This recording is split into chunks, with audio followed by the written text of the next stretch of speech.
Welcome to Start Local, where we talk with business owners, leaders of nonprofits, and other members of our community focused on doing business in and around Chester County, Pennsylvania. Each episode will provide insight into the local business scene and tell you about opportunities to connect with and support businesses and nonprofits in your local area. The Southern Chester County Chamber of Commerce promotes trade, commerce, industry, and sustainable economic development while supporting a diverse and growing marketplace. The Chamber is proud to partner with the Start Local podcast to raise the profile of businesses and nonprofits throughout Chester County. Learn more about the Chamber at sccccc.com. That's sccccc.com. Welcome to Start Local. I'm Liam Dempsey. Today, my co-host Eric Goodmanson and I are gathered in the podcast studio. Eric, how are you? I'm doing great. It's another beautiful Friday afternoon here. Well, kind of it is, but mostly it's a Friday morning. But that's all right, folks. It's Friday, and we're happy to get through the week. As we record today's show, we are basking in the warm glow of good feelings generated by our recent community gathering at Stolen Sun. We sure hope you were there. There were more than 50 people who came out to meet and mingle with others in our community. We just want to take a second to thank our great sponsors, Propel Credit Union and AMS Communication, for taking care of the costs of this event. It is so wonderful to see the leaders of those two great organizations embracing the Start Local community. Yeah, and I know I really enjoyed personally just getting a little bit deeper in conversation with people about things that matter to them in the community. And it's a little more interesting to me than a typical business card exchange or quick networking session. We were able to truly get a better understanding of what's happening around us. So I enjoyed that. Today, we welcome Javonna Wylie, President and CEO of Chester County OIC. Welcome, Javonna. Thank you so much. I'm happy to be here.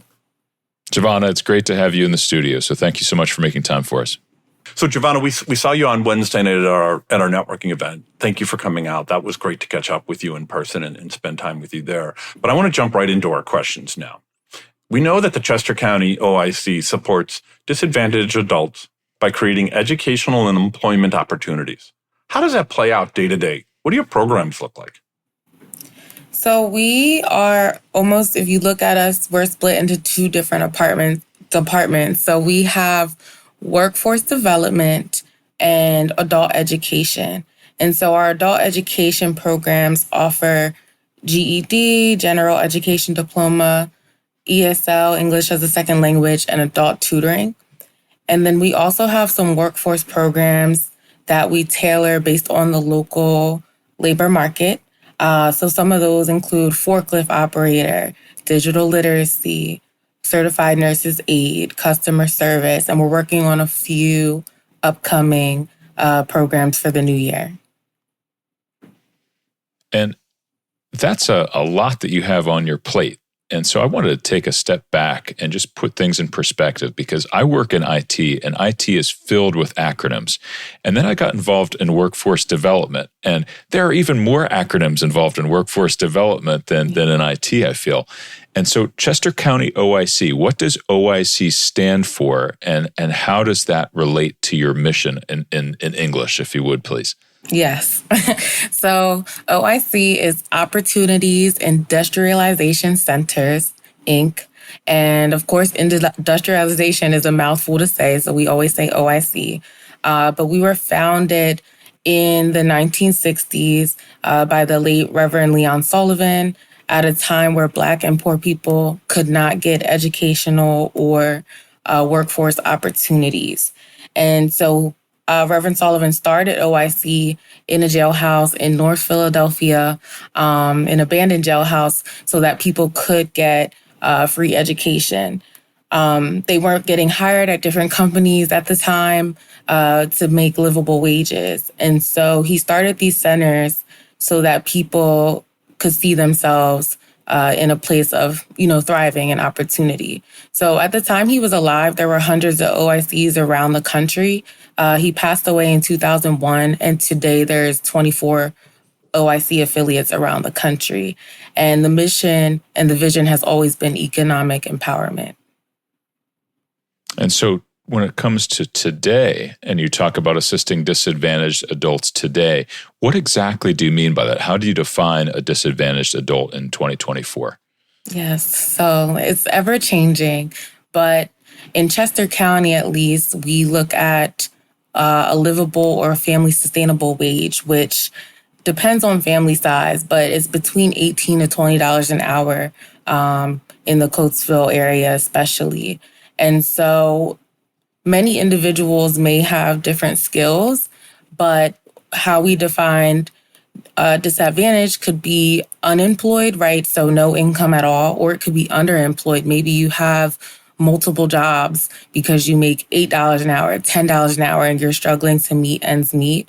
And so that's what we would consider disadvantaged. It can look like all different walks of life. So it could be someone who was formerly incarcerated. It could be a single mother. It could be someone who switched career pathways. It could be someone who's retired and just doesn't make enough income. So all walks of life come through OIC. Yeah, there's a lot there. While we're focused on your definition, CCOIC's definition of disadvantaged adults, can you talk to us about kind of the numbers here, the size of the community, and maybe, thinking about how many folks you're actually supporting on a day-to-day basis, and then what the wider needs of the community are? Yeah. So we were founded in 1979. So we're one of the younger OICs. But we have always operated in Westchester. In 2018, we received a grant from the County of Chester to buy our building in Coatesville to have a bigger impact. And so although we serve all of Chester County through our classes, we've had a stronger emphasis on Coatesville since 2018. The unemployment rate in Chester County is around 2%, but in Coatesville it's 10%. And then probably like at 50% poverty rate. So the need in Coatesville is a lot higher. Each year we see around 500 students come through our adult education program, more so the ESL program than the GED. But then for workforce, we also serve around 500 students. So each year we serve around 1,000 students through our programs. That's a lot of students you have rolling through there. Explain what kind of jobs your students, or should I say graduates, expect to get upon completion of their studies. Yeah, so a lot of our students end up in manufacturing or administrative roles.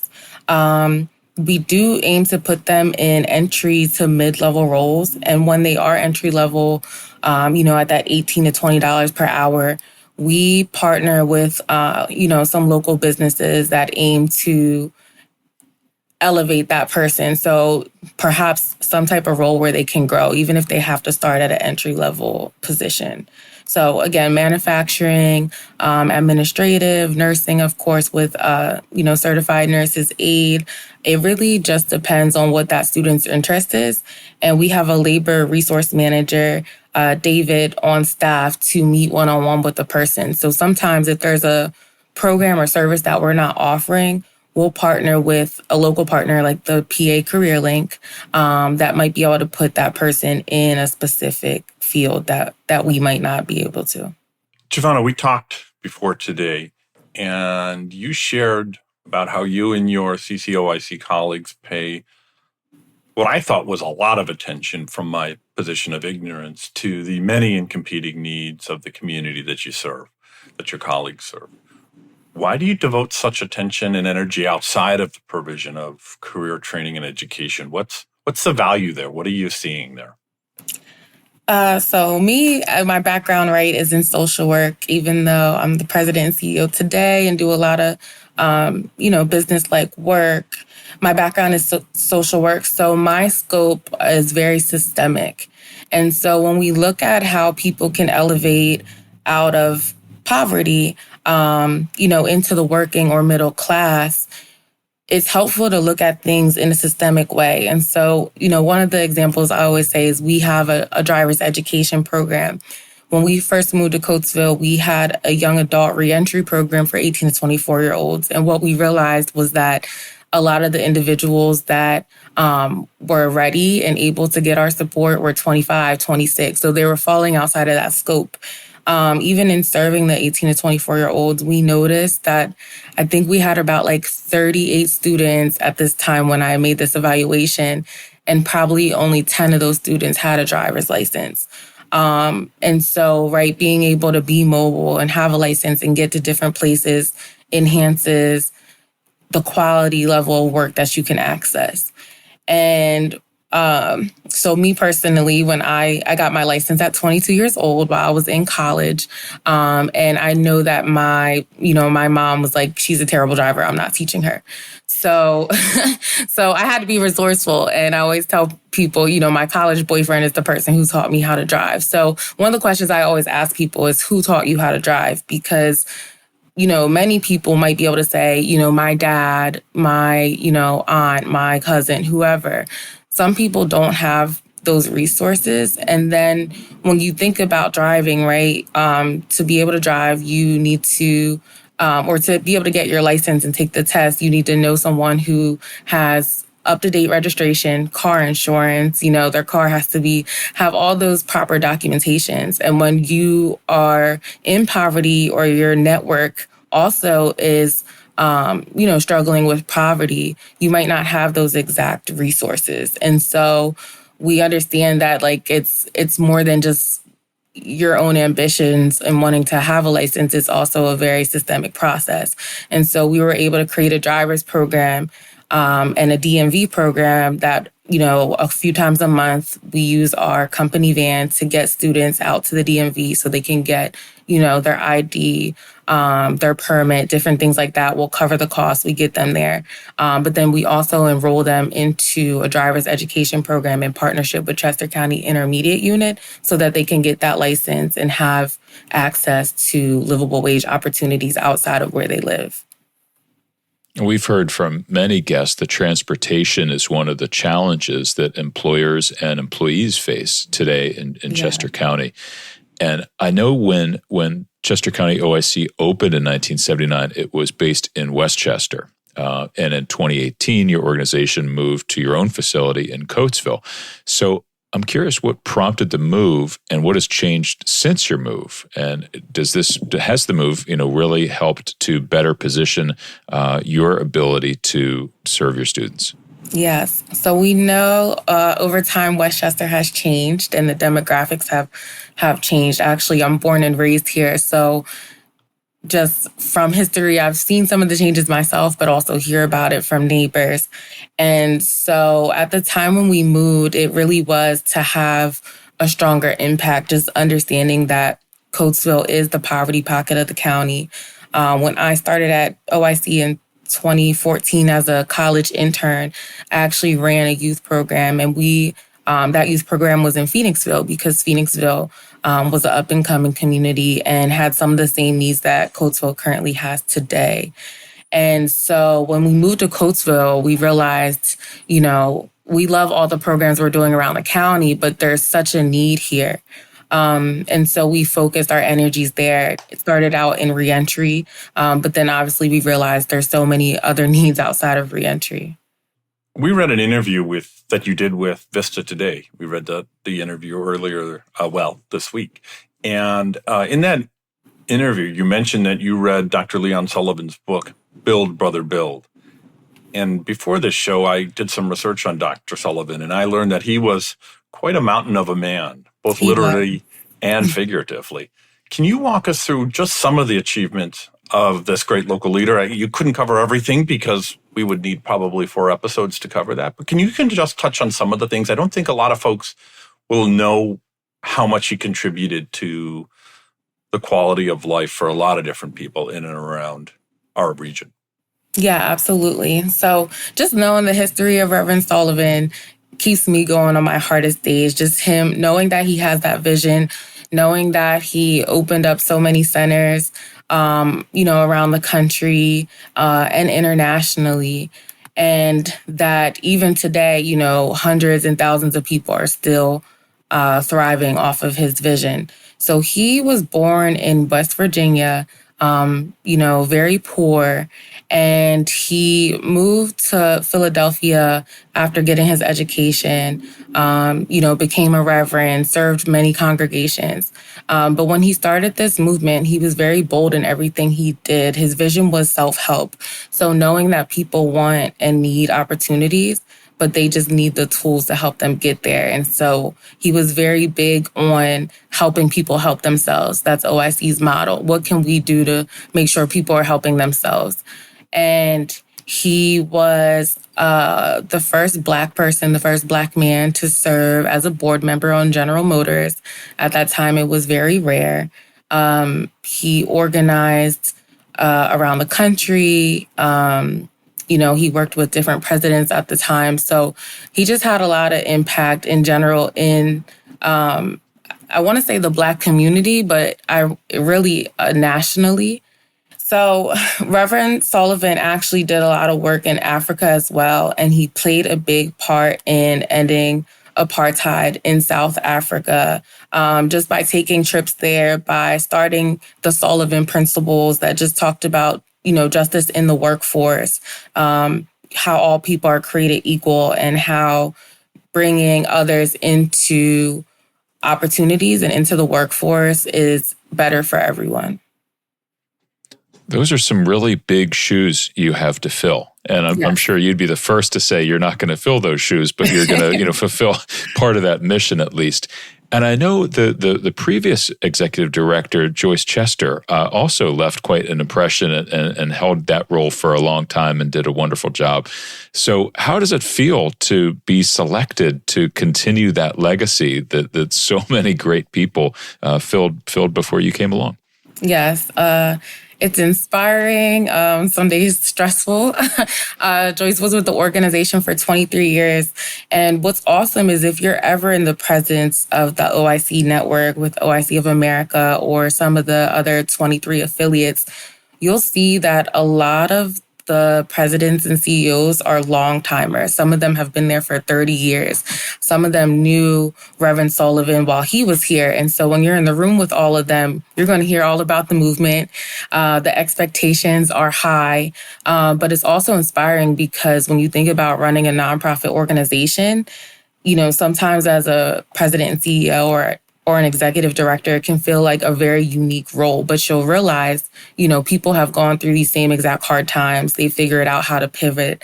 And one of the things that Reverend Sullivan has always said, but also I've heard some of the other execs as well as Joyce, is as long as you're, paying attention to the people, following those in need, you're going to stay in business, right? Because it's not hard to figure out what people need and advocate for them and then build the partnerships and the resources around what you need. So just seeing all the people who have come before me that have done this work and are still doing it is what keeps me inspired.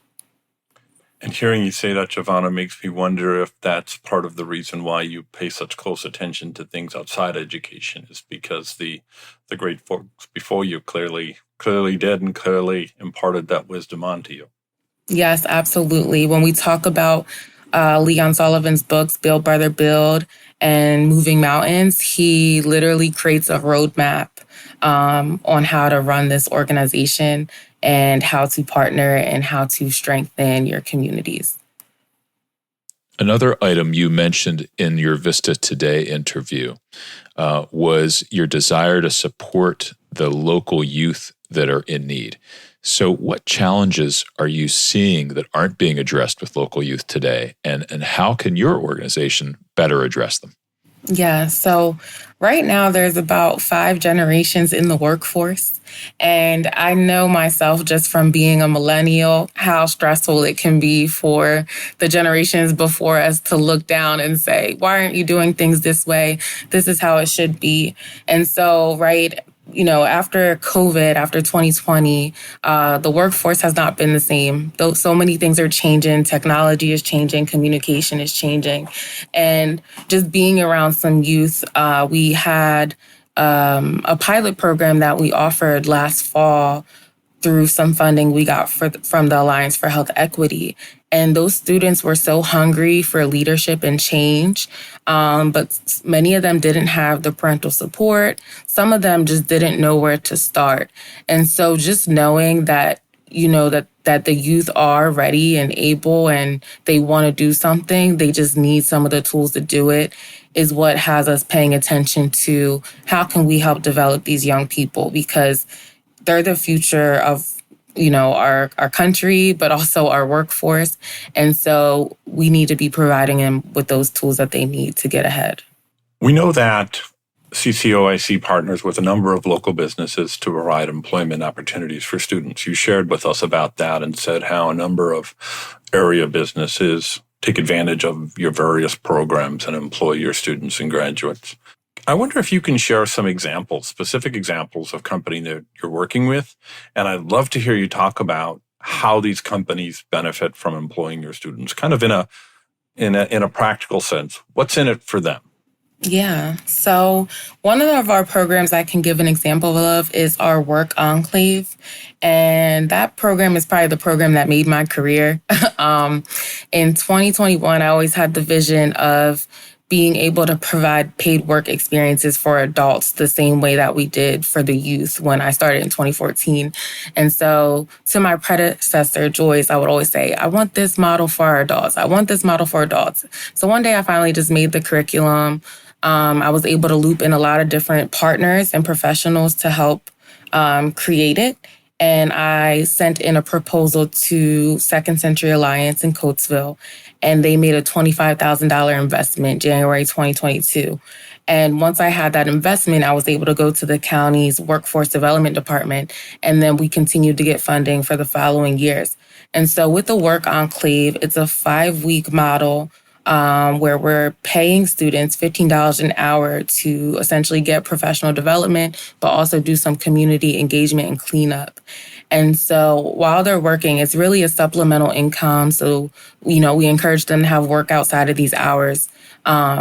But we build them up so they get conflict resolution, they get diversity awareness in case they've never had that kind of training. We teach them mindfulness. How do you mentally show up for work and be prepared and deal with all the struggles, emotional intelligence. And so once they get that training, we're already figuring out what's the next step for them. What are they interested in? What are they skilled at? What employers are available? And once their 5-week ends, we'll get them into a local employer where we can extend their paid work opportunity, potentially paying them $18 an hour, 40 hours a week for 6 weeks. And so we've had a few really, really, really great successes where they ended up getting full-time work. And so a few of those partners are Whitmer Public Safety and Innovation Center. So Sue Springsteen's a big partner of ours. And people have been able to get these livable wage jobs that have really changed their lives and created stability. So when we think about what the employers get out of this, I would say, a good worker.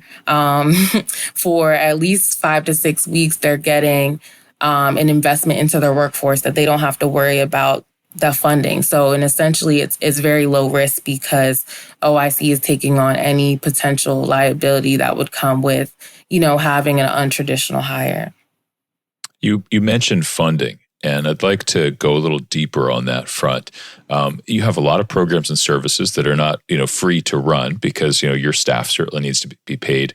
You're paying some of these workers as they go out and try these new things with employers. What is your funding model exactly? Where do you get your funds, and how do you approach acquiring new funding? Yeah, so we're a $1.6 million organization. About half of our funding, around $800,000, comes from PA, Department of Education, and that's invested into our adult education programs, so the ESL, the GED, the free adult tutoring. And then the rest of our grants are really either unrestricted funds or we go after some of the same funding from partners like Alliance for Health Equity, Department of Community Development, Department of Workforce Development, Department of Labor, local foundations. So we really depend on a lot of those funds to support our workforce programming. And then also, of course, restricted funds help with our operations. Well, you're doing an awful lot of good with the funding, that's for sure. So do keep it up. And with that momentum in mind, you've had this role for about a year, and you've been with OIC for even longer than that. And if I were to ask you to project 20 years into the future, if you could have OIC doing anything you wanted, what would OIC be doing? What would it look like? Yeah. Ooh, that's that's an interesting question. So, for sure, I imagine the workforce will continue to change. So I don't exactly know what that looks like, but I know we'll continue to follow that. What I can imagine in Chester County is more satellite locations where we have the space to provide different trainings that are on site. What my goal is to have more things in-house and have some more one-stop shops, because a lot of times in social services, students may be spinning their heads trying to figure out where they can find this resource and the next resource. And so, if we were able to have a staffing agency on site that could support students with the immediate, I need a job right now, because that is not OIC, that would be helpful. If we could have a culinary program that can provide nutritious foods for not just the students, but the staff too, and then the community, that would be awesome. Continuing to have youth programs that invest in, STEM and STEAM programs. Our sister organization in Montgomery County, they're like the guru of before and after care and child care. So they have the best youth programs, but they also have before and after care that can help working or, studying parents while they're attending class. Those are some of the visions I would have, whatever it looks like to invest in our students and community in a way that they can continue to thrive and reach those economic goals that they may have, is what I see down the road. Javonna, I'm going to ask a question that is really focused on Coatesville. And you talked about earlier in this conversation how you folks moved to Coatesville. You have your own facility out there now, and to work to better serve that community in the wider Chester County area.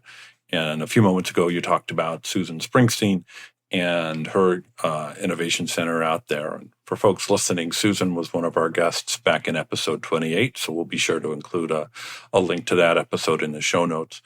And I was out at a networking event at the Arches in Coatesville a few weeks ago, maybe a month or so ago now, and I heard about it from Second Century Alliance, which is as I'm coming to learn, an amazing organization headed up by Amber Little-Turner.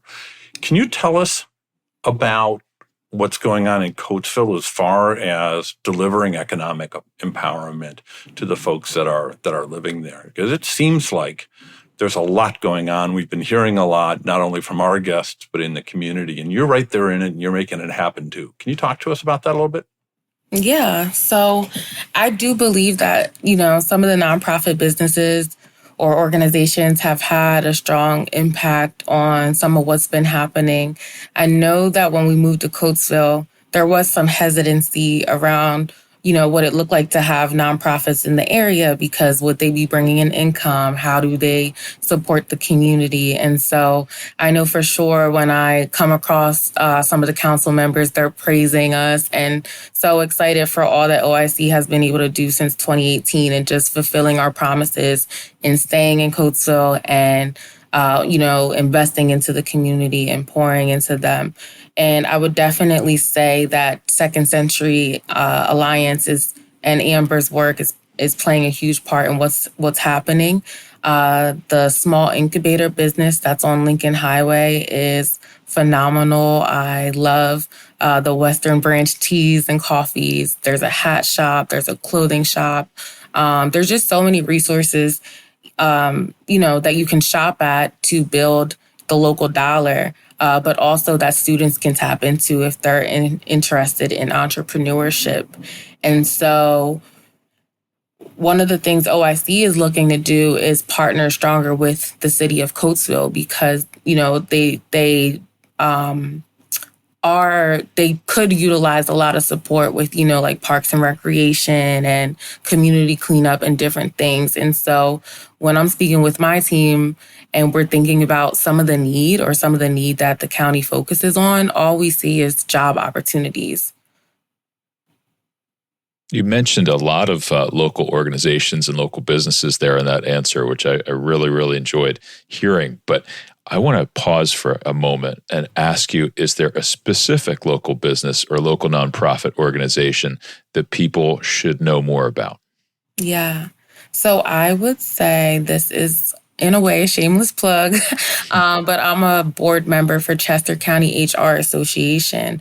And so I actually got involved with CCHRA almost 3 years ago now. A former board member of ours kept talking to me and saying, Javonna, you should do HR. And I was like, why? But I totally understand because there's always a need for human resources. But CCHRA is great because they have low membership rates. And then each month there's different networking events that come with professional development. So I feel like professionals at any level of their career, whether entry, mid, senior, it's a way for folks to connect and really get different resources and different professional development that not only benefits them, but can benefit some of the folks that they lead. You're doing a lot of work out there to educate folks, provide them careers training, help them learn languages and the like. Are you looking for volunteers? Do you need any help? So we do have some upcoming board vacancies. We can always benefit from, just people investing their time in OIC, whatever that may look like, because we work with so many people from different walks of life because we're all over the county. We have, about 15 satellite spots where we're teaching GED and education. So, we can always benefit from maybe some retired folks running a class. There's always a need at OIC, for leadership opportunities. And it amazes me when you're talking about building that workforce, you really approach it from all levels, it seems. And you even have a digital literacy program. For whom is that offering targeted, and what sort of training do you specifically provide? So we partner with Full Circle Computing, which is located in Exton. But since my time at OIC, which is a decade now, we've always partnered with Full Circle. So they teach all different groups of people. They're very versatile in their training style. But digital literacy specifically focuses on Microsoft Office Suite. So it gives people that beginner and intermediate level learning that they need to be competent on the computer. Individuals also get to learn about, Zoom, LinkedIn, how to use it, how to maximize your network from utilizing it.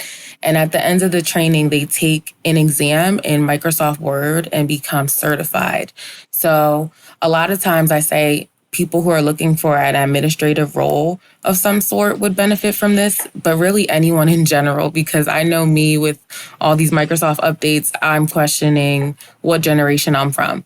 So we love digital literacy because of the versatility. And one of the things we do at the end of the training, once students complete, is we give them the laptop that they've been using. So we always build that into our grants to make sure students have access to that.